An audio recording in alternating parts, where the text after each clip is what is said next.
ચાલો મિત્રો, આજે આપણે ધોરણ 10 સામાજિક વિજ્ઞાન એનો 15મો પાઠ છે આર્થિક વિકાસ. એ આપણે જોઈએ છે અને એ આર્થિક વિકાસ પણ તમારી સ્ક્રીન પર પણ છે, એમાં પણ ધ્યાન આપી શકો છો. તો પાઠ નંબર 15 આર્થિક વિકાસ વિશે બાબુ સર તમને સમજાવે છે. આર્થિક એટલે નાણું, નાણાંનો વિકાસ. દરેક દેશને પોતાને આર્થિક વિકાસ કરવાની તમન્ના હોય છે. તો મોટાભાગના દેશો વસ્તી જીવન ટકાવી રાખવા સંઘર્ષ કરતી હોય છે, એટલે એને આર્થિક વિકાસની જરૂર પડે, નાણાકીય વિકાસ. તો મિત્રો આગળ જોઈએ. પ્રત્યેક વ્યક્તિને પ્રત્યેક સવાર અલગ અલગ હોય છે. કેટલાક લોકો ભૌતિક સુખ સુવિધા ભરપૂર જીવન જીવે છે, પરંતુ વિશ્વની મોટાભાગની વસ્તી જીવન ટકાવી રાખવા સંઘર્ષ કરતી જોવા મળે છે. આ ગરીબ તરીકે ઓળખાતા લોકો માટે ભૌતિક સુખ સુવિધા કે આરામ એ કલ્પનાનો વિષય છે. આવી પરિસ્થિતિ કેમ ઉદ્ભવે છે? આ પરિસ્થિતિમાંથી બહાર કેવી રીતે નીકળવું? એવા પ્રશ્નોનો ઉત્તર આપણે આજે જોવાનો છે. તો હવે આર્થિક વિકાસ એટલે શું? કે આર્થિક વિકાસ એ માત્ર આર્થિક જ નહીં, વિકાસ એમાં રાષ્ટ્રીય આવકમાં પણ વધારો થવો જોઈએ, માથાદીઠ આવકમાં પણ વધારો થવો જોઈએ, અને લોકોના જીવન ધોરણમાં પણ સુધારો થવો જોઈએ. આને આર્થિક વિકાસ કહેવાય. દેશની આવક હોય વધારે તો લોકોને વાપરવા ચીજ વસ્તુઓ મળે, તો એ વિકાસ થયો કહેવાય એમ. તો એ રીતે રાષ્ટ્રીય આવક, માથાદીઠ આવક અને લોકોનું જીવન ધોરણ સુધરે એને આર્થિક વિકાસ કહેવાય. હવે આપણે જોઈએ આર્થિક વિકાસનો પોઈન્ટ છે, જો તમે જોઈ લો. આજના આધુનિક યુગમાં વિશ્વનો દરેક દેશ વિકાસ માટે પ્રયત્ન કરી રહ્યો છે. વિકાસ એ માત્ર આર્થિક જ નહીં, અનેક પાસા ધરાવતી સામાજિક પરિવર્તનની પ્રક્રિયા છે. સમાજમાં પરિવર્તન આવે એમ, સમાજમાં લોકો ઊંચું જીવન ધોરણ જીવતા શીખે એવો પ્રયત્ન હોય છે દરેક દેશની સરકારનો. એને સામાજિક પરિવર્તન કહેવામાં આવે. હવે આપણે થોડુંક પ્રકાશ પાડીએ આર્થિક બાબતમાં. આર્થિક વિકાસ એ દેશની કુલ આવકને રાષ્ટ્રીય આવક કહેવામાં આવે છે. હા, એ પણ ધ્યાન રાખજો. તમે એક પ્રશ્ન પૂછ્યો છે, રાષ્ટ્રીય આવક એટલે શું? તો એ આપણે જોઈએ. રાષ્ટ્રીય આવક એટલે શું? તો કે ભાઈ આખા વર્ષની દેશની 100 રૂપિયા, હું તમને ટકાવારીમાં કહું છું, સમજી જાઓ. આખા વર્ષની દેશની 100 રૂપિયા આવક હોય અને એ દેશની અંદર 10 માણસો રહેતા હોય, તો રાષ્ટ્રીય આવક 100 રૂપિયાની સાથે 10 વ્યક્તિને ભાગાકાર થતાં એક વ્યક્તિના ભાગમાં 10 રૂપિયા આવે, તો એ એની રાષ્ટ્રીય આવક ગણાય. તો હવે આપણે એને આવી રીતે જોઈએ કે રાષ્ટ્રીય આવક એટલે શું? દેશની કુલ રાષ્ટ્રીય આવકને દેશની કુલ વસ્તી વડે ભાગવાથી માથાદીઠ આવક મળે. જ્યારે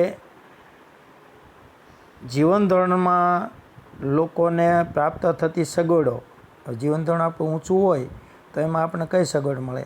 ભાઈ અનાજ, કપડાં, શિક્ષણ, આરોગ્ય, વાહન વ્યવહારની સુવિધા અને રહેઠાણની સુવિધાઓનો સમાવેશ થાય છે.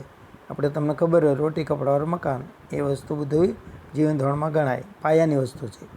ભારતમાં આઝાદી પછી રાષ્ટ્રીય આવક અને માથાદીઠ આવકમાં વધારો થવાથી અનાજ, કપડાં, વીજળી, શિક્ષણ, આરોગ્ય, રહેઠાણ વગેરે સેવાઓનો વપરાશ અને સુવિધાનો વધારો થયો છે. અગાઉની સરખામણીમાં ઉપરોક્ત જરૂરિયાતો વધુ સારી રીતે મળી રહી છે. આમ કહી શકાય કે ભારતમાં આર્થિક વિકાસ થઈ રહ્યો છે.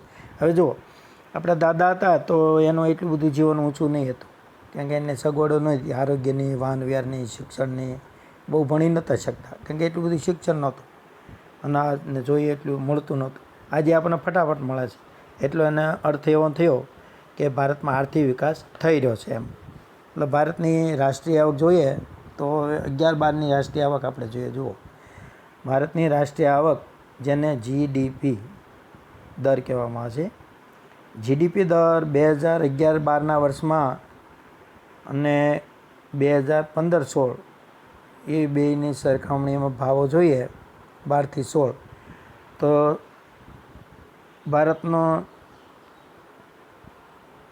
87,36,039 કરોડ રૂપિયા હતી, જે વધી એ 12માં હતી, 11-12માં એટલી ભાવ હતો રાષ્ટ્રીય આવક. હવે એ વધીને 2015-16ના વર્ષમાં કેટલી થઈ તે તમે જુઓ. આંકડો પણ તમારા બતાવ્યો, 1,35,67,192 કરોડ થઈ. એટલે એનો અર્થ થયો કે રાષ્ટ્રીય આવક આપણી વધી છે. જો 2011-12ના વર્ષમાં આપણી 87 લાખ હતી, તે 2015-16માં 1,35,00,000 થઈ, એટલે વધારો થયો ને. તો આને કહેવાય આર્થિક વિકાસ. એટલે રાષ્ટ્રીય આવક વધી. હવે આર્થિક વૃદ્ધિ અને આર્થિક વિકાસ એ બંને આપણે જોઈએ. જો સામાન્ય અર્થમાં જોઈએ ને તો આર્થિક વૃદ્ધિ એટલે શું અને આર્થિક વિકાસ એટલે શું.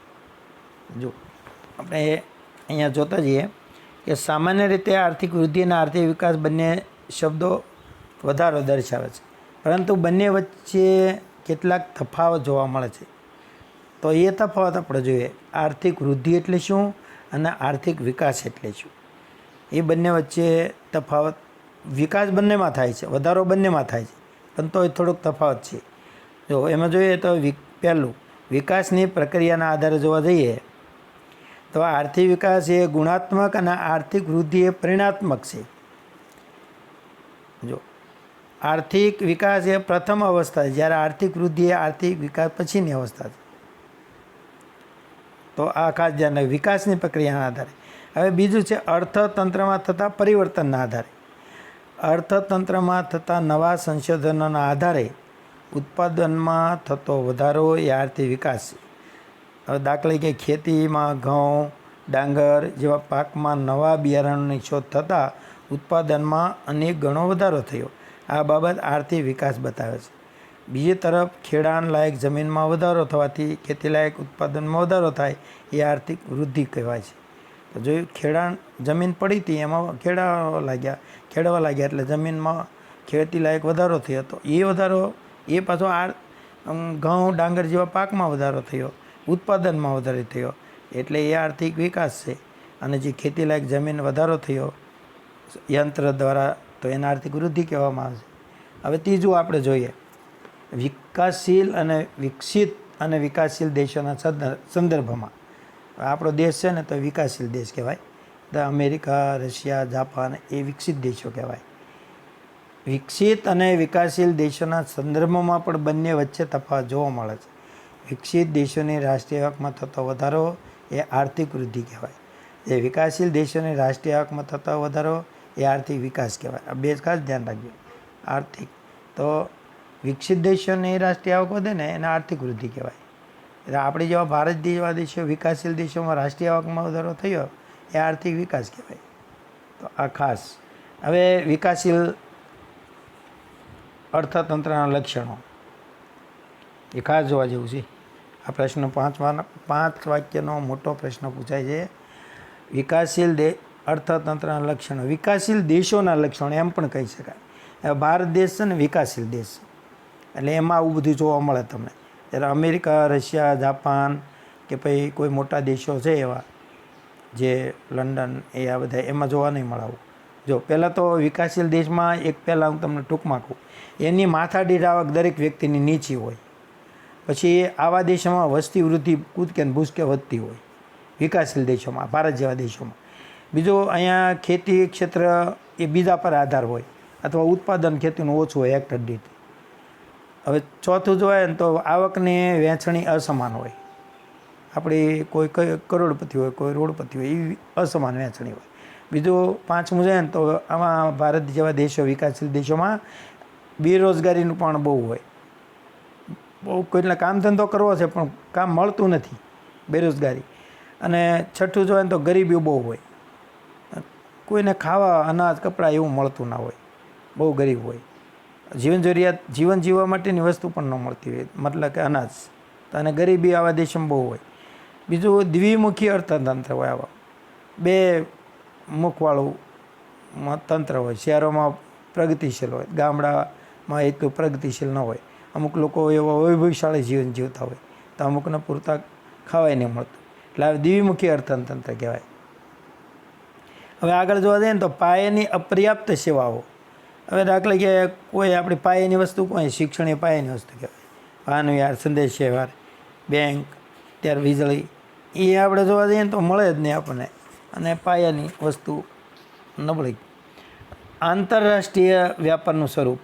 આંતરરાષ્ટ્રીય વ્યાપાર હોવો જોઈએ તો એનું સ્વરૂપ પણ આવા દેશોમાં ઓછું જોવા મળે. તો આને વિકાસશીલ દેશોના લક્ષણો કહેવામાં આવે છે. એક પ્રશ્ન તમને પૂછે છે, વિકાસશીલ અર્થતંત્રના અથવા વિકાસશીલ દેશોના લક્ષણો કયા કયા છે? તો કે એ ભાઈ નીચી માથાદીઠ આવક નીચી. હવે આપણે જોઈએ, જુઓ, વિકાસશીલ દેશોની રાષ્ટ્રીય આવક નીચી જોવા મળે છે. જ્યારે વસ્તી વૃદ્ધિનો દર વધુ હોવાથી માથાદીઠ આવક નીચી રહે છે. નીચી માથાદીઠ આવકના કારણે જીવન ધોરણ નીચું જોવા મળે છે. તો એ તો દેખીતી વાત છે. નીચી માથાદીઠ આવક કેમ છે?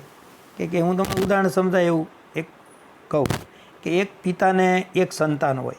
એક પિતા 100 રૂપિયા કમાયા છે તો એ 100 રૂપિયાના છોકરાને મળી જવાના છે. એક પિતાને 2 સંતાન છે, એના પિતા 100 રૂપિયા કમાય તો બેને 50-50 રૂપિયા મળે છે. એક પિતા છે તો એને 4 છોકરા છે તો એને 100 રૂપિયા કમાય છે તો એ 25-25 રૂપિયા. જોયું ને, માથાદીઠ આવક નીચી થઈ ગઈ એની. એટલે આવી રીતે વસ્તી વધે ને એટલે માથાદીઠ આવક નીચે જતી રહી. જો પહેલાંને 25-25 રૂપિયા મળે છે, પહેલાંને 50 મળે 2 છોકરાવાળાને, એક છોકરાવાળાને પૂરેપૂરા એના પપ્પાના 100 મળી જાય છે. તો આપણા દેશમાં આવક છે પણ એટલી વસ્તી વધે છે ને, ભાગાકાર થતાં વસ્તીને નીચે આવક રહે, માથાદીઠ આવક નીચી રહે છે. આને વિકાસશીલ દેશનું લક્ષણ કહેવાય. આપણા દેશમાં આવું. હવે બીજું આપણે પોઈન્ટ જોવો ને તો વસ્તી વૃદ્ધિ. જુઓ, વિકાસશીલ રાષ્ટ્રમાં વસ્તી વધુ જોવા મળે છે. આવા દેશોમાં વસ્તી વૃદ્ધિનો દર 2% અથવા તેનાથી પણ વધુ જોવા મળે છે. જોઈ લો, વસ્તી વૃદ્ધિ. હું તો એમ કહું છું આપણા દેશમાં વસ્તી વૃદ્ધિ નહીં પણ વસ્તી વિસ્ફોટ થઈ રહ્યો છે. એક વ્યક્તિ હોય અને એક સંતાન હોય એટલે એ વસ્તી રાઈટ ગણાય અમેરિકામાં ને એમ. પણ અહીંયા આપણે તો એક વ્યક્તિને 5-5, 6-6, 7, 8, 9 સંતાન હોય છે. એટલે વસ્તી વૃદ્ધિ થાય ને એ નવા અનાજને નવા મોઢા ખાઈ જાય. એટલે આપણો દેશ પ્રગતિ ન કરી શકે અને વિકાસશીલ રહે, વિકસિત ન બની શકે અમેરિકા, રશિયા, જાપાન જેમ. તો એ દેશમાં તમે જુઓ તો વસ્તી બહુ ઓછી હોય છે. કેવી રીતે હું તમને ઉદાહરણ આપું. જો 1:2, 2:3, 3:4, 4:5. જ્યારે આપણા દેશમાં એ લોકોને એમ 5 પેઢી થાય ને તો 5 જ સંતાન થાય, એક. ત્યારે આપણા દેશમાં વસ્તી વૃદ્ધિ કેવી છે? જો 1:2, 2:4, 4:8, 8:16. આપણે 5 સ્ટેપ ઉપર આવીએ એટલે 16 જણા થઈ જાય. અને પહેલાં વિકાસશીલ દેશોમાં 16 જણા થાય, વિકસિત દેશોમાં 5 જ થાય છે. જુઓ, તો આમ વસ્તી વૃદ્ધિને લીધે પણ વિકાસશીલ અર્થતંત્ર નબળું પડે. આપણો વિકાસ એટલે જ વિકાસશીલ રહે, એટલે વિકસિત થઈ જાય. ચાલો, ત્રીજો પોઈન્ટ જો, કૃષિ ક્ષેત્ર પર અવલંબન. વિકાસશીલ દેશોમાં ખેતી મુખ્ય આર્થિક પ્રવૃત્તિ હોય છે. અહીં દેશમાં 60% કરતાં પણ વધુ લોકો રોજગારી માટે ખેતી પર આધાર રાખે. દેશની રાષ્ટ્રીય આવકમાં પણ ખેતીનો ફાળો 25%ની આસપાસ હોય. જો કૃષિ પર આધાર રાખે ને એટલે આપણે કૃષિમાં કેવું છે કે જો આપણી દેશની ખેતી તો વરસાદ પર આધારિત છે. એટલે જો વરસાદ પડે તો ઉત્પાદન સારું આવે, ન પડે તો ઉત્પાદન નબળું આવે. એટલે પણ આપણે ખેતી પર આધાર. આપણા દેશમાં કોઈ ઉદ્યોગો નથી કે બધા ભણી ગણીને નોકરી મળી જાય. તો ખેતીમાં તો શું છે કે તમે જેટલી હોય એમાં 10 જણા હોય કે 20 જણા, ઉત્પાદન થવાનું એ જ થવાનું. એટલે કૃષિ પર અવલંબન છે. એટલે આ પણ એક વિકાસશીલ દેશનું લક્ષણ ગણાય. ચોથું જુઓ, આવકની વહેંચણીની અસમાનતા. આ વિકાસશીલ દેશોમાં આવક છે ને એ અસમાન હોય. ગરીબ બનતો જાય ને અમીર બનતો જાય. બે વચ્ચે મોટી ખાઈ ઊભી થતી જાય. હવે એને વાંચું છું, સાંભળો. વિકાસશીલ રાષ્ટ્રોમાં આવક અને ઉત્પાદનના સાધનોની વહેંચણીમાં અસમાનતા જોવા મળે. આ અસમાનતા ગામડામાં અને શહેરમાં બંને વિસ્તારોમાં જોવા મળે છે. ગામડાના લોકો એકદમ નીચું જીવન જીવતા હોય, શહેરના લોકો થોડું વૈભવશાળી હોય. આને કહેવાય આવકની અસમાન વહેંચણી. દેશના ટોચના 20% લોકો, ધનિક લોકો રાષ્ટ્રીય આવકનો ફાળો 40% હિસ્સો ધરાવતા હોય છે. અને તળિયાના 20% ગરીબ લોકો રાષ્ટ્રીય આવકનો 10% હિસ્સો ધરાવતા હોય છે. એક પાસે 40% સંપત્તિ છે દેશની અને એક ગામડાના લોકો કે ગરીબ લોકો એની પાસે 10% સંપત્તિ. એટલે એને આવકની અસમાન વહેંચણી કહેવાય. આમ વિકાસશીલ રાષ્ટ્રમાં આવક અને સંપત્તિનું કેન્દ્રીકરણ ધનિક લોકોના હાથમાં જોવા મળે છે. એટલે ધનિક વધારે ધનિક બનતો જાય, અમીર વધારે અમીર બનતો જાય અને ગરીબ હોય ગરીબ બનતો જાય. આ એક પણ વિકાસશીલ દેશનું લક્ષણ છે. હવે 5મું જુઓ, રોજગારી, બેરોજગારી. આપણે જોઈએ તો લોકોને કામ કરવું છે પણ કામ મળતું નથી, એટલે આપણા અહીંયા શ્રમિકોની સંખ્યા વધતી જાય છે. એમાંય પાછી આપણે મોસમી બેકારી હોય, છુપી બેરોજગારી હોય, ઔદ્યોગિક બેરોજગારી હોય, આવું લાંબા ગાળા સુધી ચાલતું હોય છે, એટલે બેકાર થઈ જાય માણસો. હવે તમને હું દાખલા ક્યાં કહું કે ઉનાળામાં બરફનું લારી હોય કે આઈસ્ક્રીમની દુકાન 4 મહિના જોરદાર ચાલે, કે વરસાદ પડે શિયાળો હોય તો ઓછી ચાલે અથવા બિલકુલ ન ચાલે, તો એ ત્યારે એને બેકાર રહેવું પડે, એને બેરોજગારી કહેવાય, આવક નહીં થાય. ચાલો હવે આપણે આમ જોઈએ, બેરોજગારી એ વિકાસશીલ દેશનું મહત્ત્વનું લક્ષણ ગણાય. આવા દેશોમાં બેરોજગારીનું પ્રમાણ કુલ શ્રમિકોના 3% કરતાં પણ વધારે હોય છે. આ દેશોમાં બેરોજગારી જુદા જુદા સ્વરૂપે જોવા મળે છે.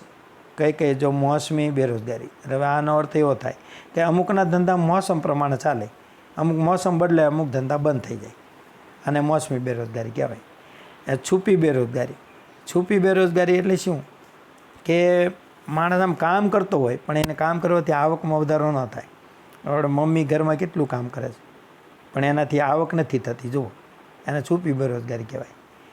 ઔદ્યોગિક બેરોજગારી, ઉદ્યોગ અમુક ટાઈમે ચાલે, અમુક ટાઈમે બંધ થઈ જતા હોય છે, એટલે માણસોને કારીગરોને છૂટા કરી દે. એટલે ખાંડનું કારખાનું 4 મહિના ચાલે, સુગર ફેક્ટરી, પછી બાકીના 8 મહિના કારીગરોને છૂટા કરી દેવામાં આવે. આવા છૂટા થઈ ગયેલા એને બેરોજગારી એટલે કે ઔદ્યોગિક બેરોજગારી. આમ આપણા દેશમાં બેરોજગારીનું પ્રમાણ વધારે છે, એટલે આપણો દેશ વિકાસશીલ ગણાય, અને આ એનું લક્ષણ છે. એવી રીતે ગરીબી જોઈએ. ગરીબી, ગરીબ એ વિકાસશીલ રાષ્ટ્રનું લક્ષણ છે. એ લોકો પોતાની પ્રાથમિક જરૂરિયાતો જેવી કે રોટી, કપડાં અને મકાન, એટલે કે અનાજ, કપડાં, રહેઠાણ, આવું તો આપણા દેશમાં 80% લોકોને નહીં મળતું. મકાન 40% લોકોને માંડ કપડાં મળે છે, ને અમુક ગામડા જોવા જાવ તો ખાવા બિચારા મળતું, એક ટાઈમ પણ ખાવા નહીં મળતું, એવી હાલત છે. તો આને ગરીબી કહેવામાં આવે છે. ગરીબીની વ્યાખ્યા છે પણ એ આપણે આગળના પાઠમાં જોઈશું. ગરીબ કોને કહેવામાં આવે છે, ગરીબ એટલે શું, ગરીબ કોને ગણવામાં? તો ગરીબ એને કહેવામાં આવે કે આખા દિવસનો માણસને શરીરને ચલાવવા 2200 કેલરી શક્તિ જોઈએ. તો શેમાંથી મળે? ભાઈ એક રોટલીમાંથી મળે. તો એક રોટલી પણ ખરીદી કરવાને માટે માણસ આર્થિક રીતે શક્તિમાન ન હોય, એને ગરીબ ગણવામાં આવે છે. એની વ્યાખ્યા છે. તો જુઓ, આપણે આગળ જોઈએ છે તો હવે ગરીબ માણસને અનાજ, કપડાં, રહેઠાણ, શિક્ષણ, આરોગ્ય વગેરે સંતોષી શકતા ન હોય તેને ગરીબ ગણવામાં આવે છે. વિકાસશીલ દેશોમાં આવા લોકોનું પ્રમાણ કુલ વસ્તીના 3 ભાગનું છે. જો 3 ભાગનું, આપણા દેશમાં 130 કરોડની વસ્તી છે, તો 100ના ભાગ કરીએ તો 25 કરોડ, એ જ મને 30માંથી 7, 8, તો 25 ને 8 33 કરોડ લોકો તો આપણા દેશમાં ગરીબ છે, જેને એક ટાઈમ અનાજ નથી મળતું. કપડાં અને મકાનની તો વાત અલગ, તો આ પણ એક વિકાસશીલ દેશનું લક્ષણ છે. પછી આગળ જોઈએ તો દ્વિમુખી અર્થતંત્ર. દ્વિમુખી અર્થતંત્ર એટલે 2 મુખવાળું. જો વિકાસશીલ દેશોમાં અર્થતંત્રનું સ્વરૂપ દ્વિમુખી જોવા મળે છે. એક બાજુ ગામડામાં પછાત ખેત પદ્ધતિ, જૂની પુરાણી યંત્ર સામગ્રી, રૂઢિચુસ્ત સામાજિક માળખું એટલે ઓછું ઉત્પાદન. બીજી બાજુ શહેરમાં આધુનિક ઉદ્યોગો, નવી નવી પદ્ધતિઓ અને આધુનિક યંત્રો એ વૈભવી જીવનશૈલી.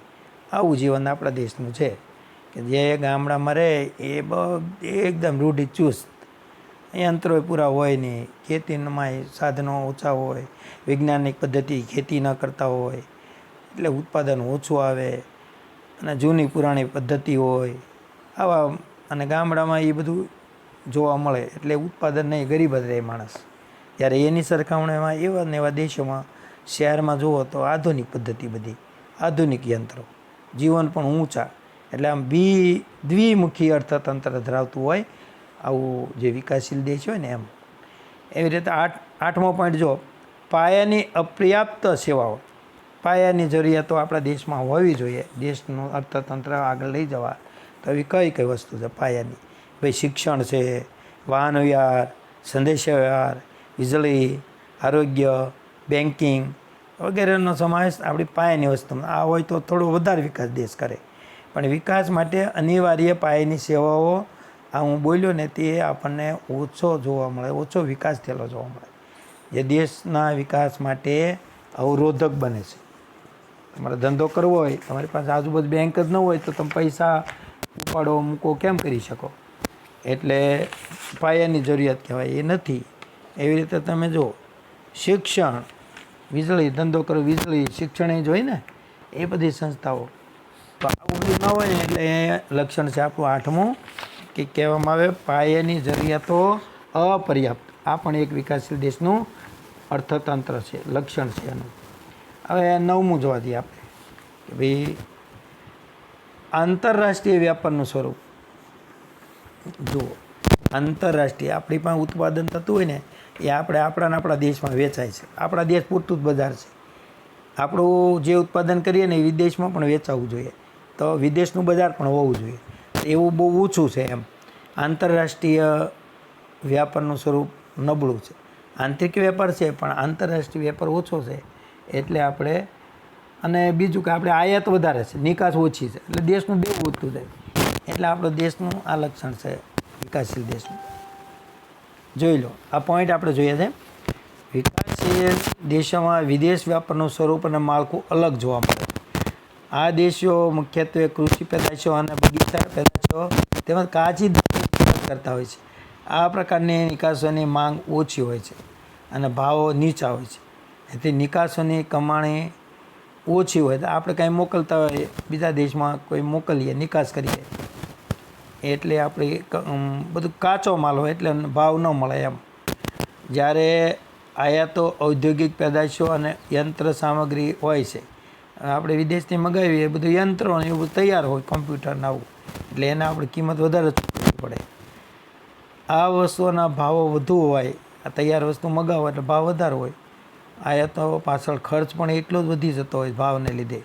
એટલે વિકાસશીલ રાષ્ટ્રો માટે વિદેશ વ્યાપારની શરતો પ્રતિકૂળ હોય એ પણ ખરું, આમ અનુકૂળ ન હોય શરતો. દેશ ઉપર વિદેશી દેવું પણ વધતું હોય છે.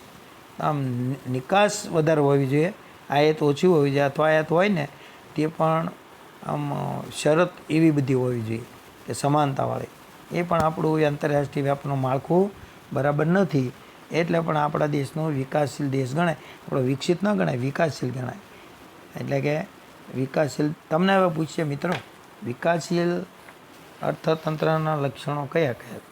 તો વિકાસશીલ દેશોના અર્થતંત્રના લક્ષણો તમને કીધું ને, કે આ દેશમાં માથાદીઠ આવક ઓછી હોય, વસ્તી વૃદ્ધિનો દર વધારે હોય, ખેતી ક્ષેત્ર ઉપર લોકો અવલંબન આધારિત રાખતા હોય, આવકની વહેંચણી પણ અસમાન હોય, ગરીબ ગરીબ હોય, અમીર અમીર હોય, બેરોજગારી વધારે હોય, એવા પાછા મોસમી છુપી ઔદ્યોગિક બેરોજગારી, ગરીબી હોય પણ ગરીબીનું પ્રમાણ આવા દેશોમાં વધારે હોય.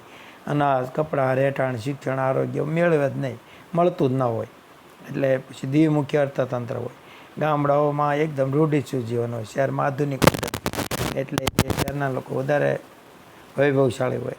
પાયાની અપર્યાપ્ત સેવાઓ, હવે આપણે જોઈએ તો શિક્ષણ, વ્યાપાર, સંદેશ સેવા, વીજળી, આરોગ્ય, બેન્કિંગ વગેરે પાયાની વસ્તુ હોય, એનાથી દેશ વિકાસ કરે.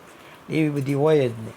ત્યાર પછી આ જોવા જઈએ કે ભાઈ આંતરરાષ્ટ્રીય વ્યાપારનું સ્વરૂપ, તો આપણે નિકાસ ઓછી, આયાત વધારે. નિકાસ કરીએ તે પાછો કાચો માલ હોય એટલે એના ભાવ ઓછા હોય. એમ આયાત કરીએ એ પાછો તૈયાર માલનો ભાવ વધારે હોય એટલે દેવું વધતું જાય. તમે 100 રૂપિયાની વસ્તુ મોકલો છો પણ આયાત તો 200 રૂપિયાની કરો છો, તો 200 રૂપિયામાં 100 રૂપિયાનો ઘાટો પડે છે. તો એ બધું દેશનું દેવું વધે છે. આવું બધું આ વિકાસશીલ દેશના લક્ષણો છે, અથવા વિકાસશીલ અર્થતંત્રના લક્ષણો છે. તો મિત્રો આપણે આજે અહીંયા સુધી જોયા છે, અને બાકીનું પછી આપણે આવતીકાલે જોઈશું. પાર્ટ 15 આર્થિક વિકાસ એ આવતીકાલે આપણે જોઈશું. થેન્ક યુ, ધન્યવાદ.